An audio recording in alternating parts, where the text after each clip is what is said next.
I'll switch sequence and I'll come to the third risk, which really deals with the Monroe Doctrine and what's happened in Venezuela. Everyone watching at this time wondering, he's gone in, he's pulled the president out. In your view, Ian, what happens next in Venezuela? How does this play out from you?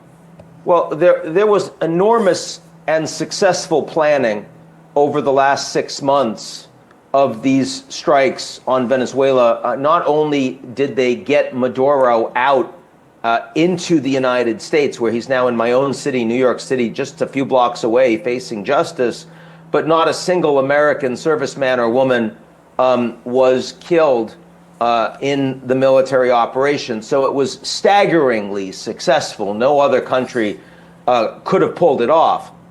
But there's no plans for governing Venezuela. And this was not regime change. It's regime roulette. You know, spin the dice and see what's next, because Maduro's been removed, but everyone else is still there.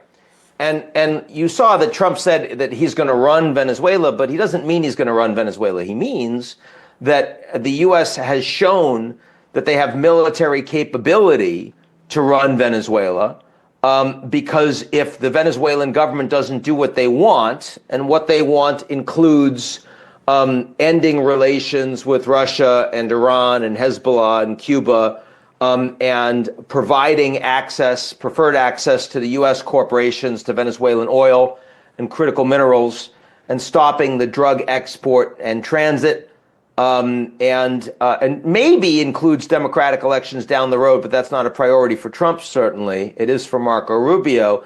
That if the Venezuelan government doesn't do that, then the U.S. will take military action against them the way they just did against Maduro. So that's the plan. It's not much of a plan in terms of governance. And now Trump is looking at other countries in the region, and he's saying, well, maybe I'll engage in strikes against some of the drug facilities in Colombia or Mexico. And Cuba. They're talking about how they expect the regime in Cuba to change as well. Do you see that as being likely? Does this extend to other countries in Latin America now, Ian?